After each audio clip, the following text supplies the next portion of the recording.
You think you're fruitful for God, but what if all your effort is dead?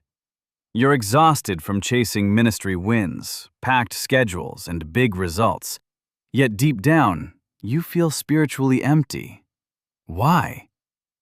Jesus drops the truth bomb in John 15. Without staying glued to Him, you produce zero real fruit. Listen, you're the branch, He's the vine. God the Father is the gardener. Every branch not bearing fruit, He cuts it off. Even fruitful ones, He prunes them for more. That's John 15, 1-2. Relationship comes first, before any output.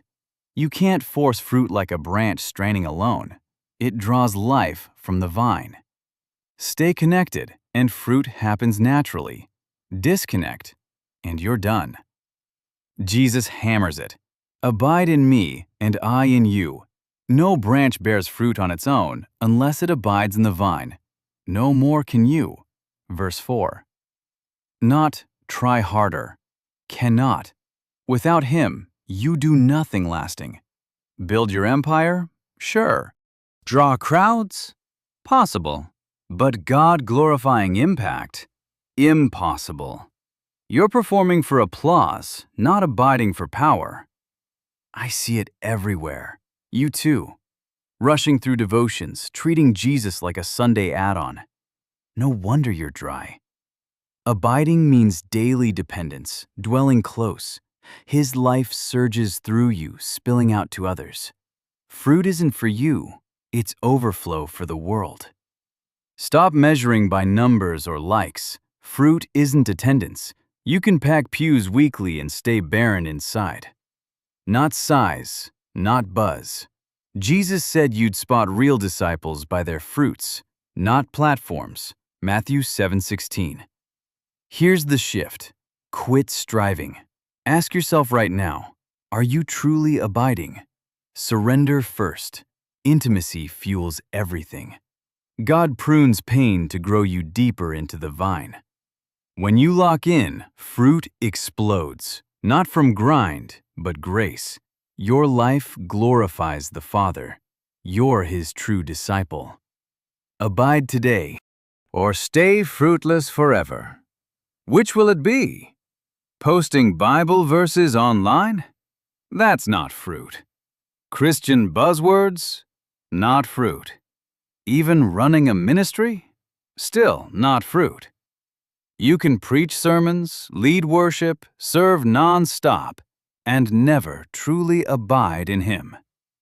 Jesus drives this home in Matthew 7:22-23. Many will say to me in that day, Lord, Lord, have we not prophesied in Thy name?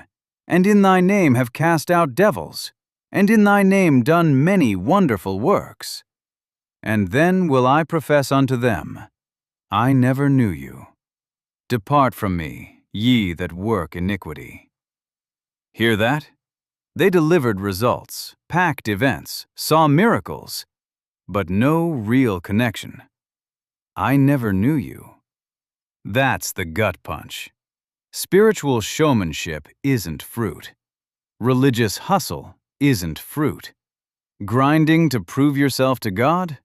Total counterfeit. We're hooked on likes and shares today. If no one's watching, it doesn't count. But God's kingdom builds underground first. Roots dig deep in the hidden before branches burst out. Jesus warns in John 15:5, Without me, ye can do nothing. Nothing lasting.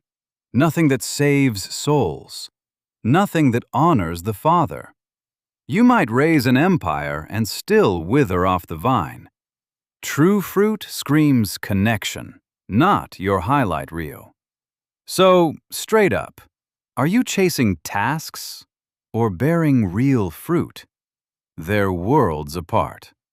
Miss this, and you'll burn out busy, totally empty. Part 3. First fruit, Christ-like character. Galatians 5:22-23. If fruit skips the show, what's it look like? Scripture spells it out.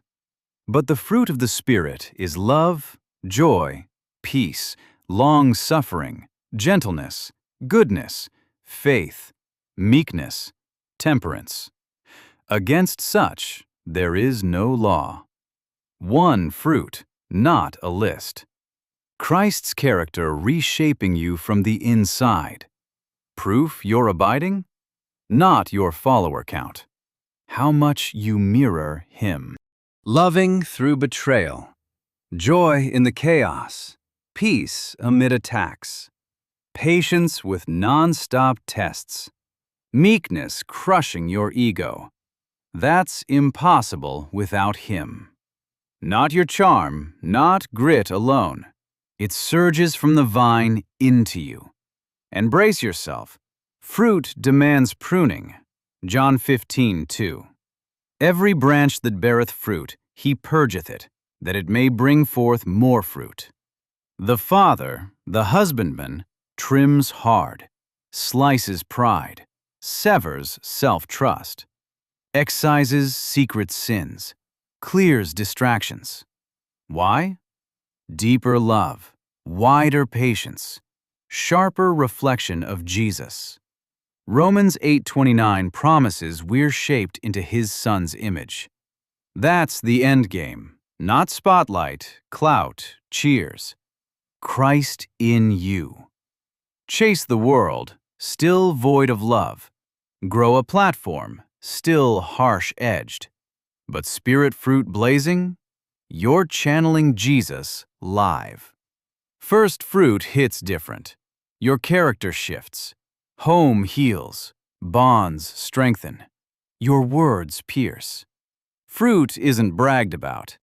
Others devour it.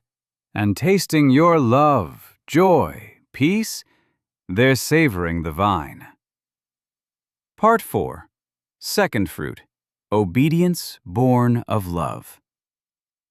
Let's get real with you. You claim love for Jesus. What's it yielding? He left zero doubt.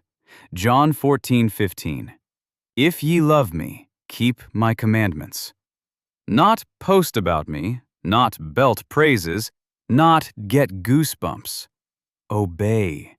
Fruit obeys. Listen sharp, this ain't rules to buy grace. Legalism slaves for approval. Abiding flows from love secured. Night and day shift, stay plugged in, and obedience clicks natural.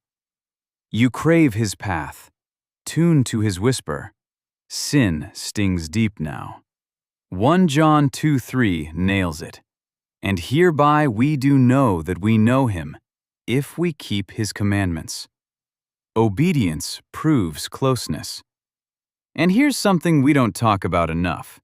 Your strongest obedience happens where no one's watching. You forgive that person who never said sorry. You turn from that hidden temptation. You pick integrity over the easy out. You pray instead of striking back. You stay faithful in the shadows. That's real fruit. Jesus puts it straight in John 15:10. If you keep my commandments, you'll stay in my love. See it? Obeying keeps you plugged into Him. Ignoring it, that breaks the connection. You can't say you're in the vine while dodging His words. And listen, obedience isn't flawlessness. It's your heading. It's your heart yelling, God, your word, my action. Real love makes surrender automatic. So hit pause. Is your faith just hype, or is it changing you through what you do? Fruit shows in your choices, not your cheers. When obedience comes from love, your life starts glowing with Christ's power, purity, and pull. Part 5. The third fruit, sparking life in others.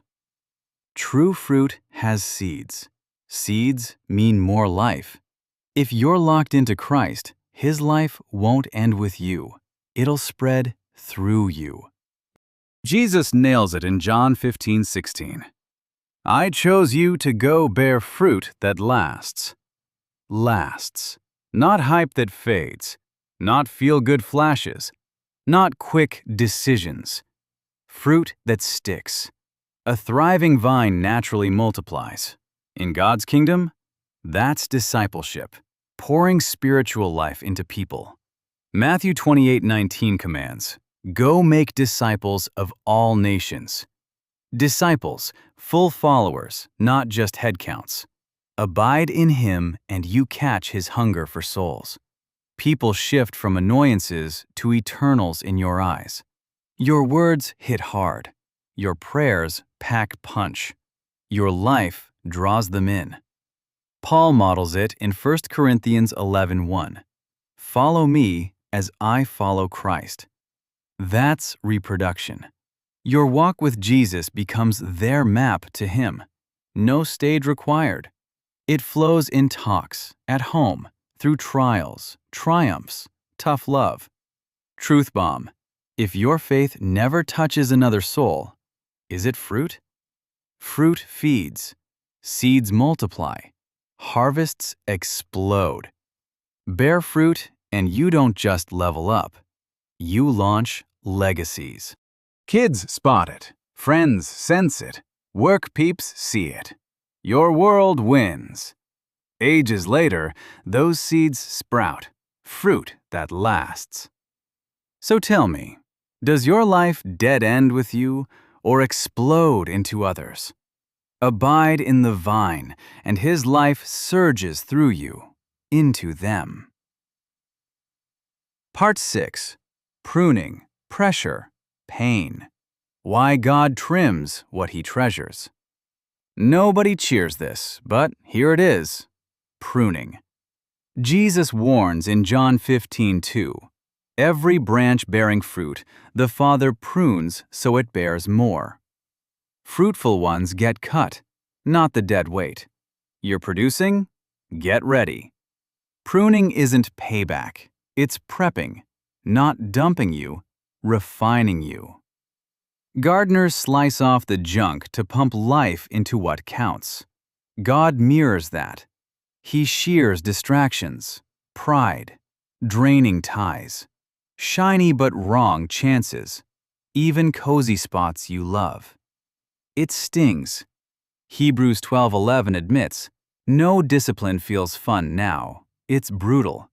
But later, righteousness fruit for those who push through. Brutal, raw, unsettling. Yet it builds more. That squeeze you're in? God's forging strength. Door slammed? It was sucking your sap. Silence hitting? Not ghosted, focused. Pruning shrinks to surge. Job? Stripped bare, faith forged deeper. Joseph? Sold, jailed, ditched, yet primed for purpose. Those cuts didn't crush, they carved. You feel those cuts right now. Betrayal, loss, silence. But Romans 8:28 promises God works every single one for your good if you love Him, even the pain, the pruning. If He's trimming you today, don't fight it. Press in. Trust the Father's steady hand on that blade. He's no gambler. Every slice has purpose. He spots the dead weight you miss, clears it so His life surges through you stronger. Branches don't debate the gardener, they submit. And submission? It builds unbreakable strength, roots you deeper, explodes with real harvest. That knife proves you're chosen. What hurts like death now? It'll birth abundance tomorrow. Part 7. Much fruit, the proof you're truly connected. Jesus didn't promise just fruit, much fruit. John 15:8 hits hard. This glorifies my Father, that you bear much fruit. Then you'll prove you're my disciples. Notice the climb. Fruit, more fruit, much fruit. Abiding isn't static. Fruit sparks at connection. It multiplies as you stay. Eventually, your whole life screams God's power. So what screams much fruit in you? Unshakable character like Christ's. Rock-solid obedience. Lives transformed by your words. Joy no storm rips away. Jesus nailed it in John 15:11. I've told you this, so my joy stays in you, your joy complete. Not fleeting buzz, not fake highs. Joy locked in because you're plugged in to Him. Much fruit supercharges your prayers too. John 15:7. Abide in me, let my words abide in you. Ask whatever, it'll happen. Real abiding syncs your wants to His plan. Prayers flip from me first to kingdom come. Heartbeat matches His, heaven moves. Much fruit spotlights the Father. Eyes shift from you to Him. Folks see your calm in crisis and demand answers. Your love amid hate baffles them. Your grit through hellfire, undeniably divine. That's fruit. Here's the game changer. You don't chase fruit. Stay grafted in. It flows automatic. Branches don't count berries, they cling to the vine. Daily dive into His Word. Pray raw, obey quick, surrender full. Fruit hits. More fruit. Much fruit. Your life won't just hum, it'll roar. Powerful, overflowing, God magnifying. Effort's a lie. Abiding's the key. Conclusion. One gut check for you. Abiding for real or just faking it? Jesus skipped busy or popular. John 15:8 again. Father glorified by much fruit. That's how you're my disciples. Real fruit, not squeezed out, not staged.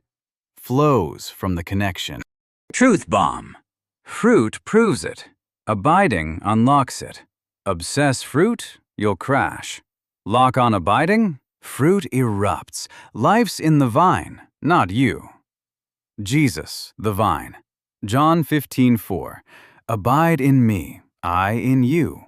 Pure invite, no grind. Stick when life's smooth. Grip tighter when it quakes. Hold on through answered prayers. Dig in during dead silence. One day you face Him. Impressions fade. Depth endures. Paul warned in Galatians 6:9, don't quit doing good. In season, harvest if you don't bail. Harvest brews. Fruit forms. Hidden, patient, inevitable. Quit hustling. Quit sizing up others. Ditch result chasing. Back to the vine. Crack His word. Kneel your heart. Hear and heed. Embrace the cuts. Love His way. Abide, and His life floods you. Character transforms. Obedience steals. Lives shift. Joy sticks. Father shines. That's Jesus' real take on much fruit. Your abiding writes the story. Are you grafted in today?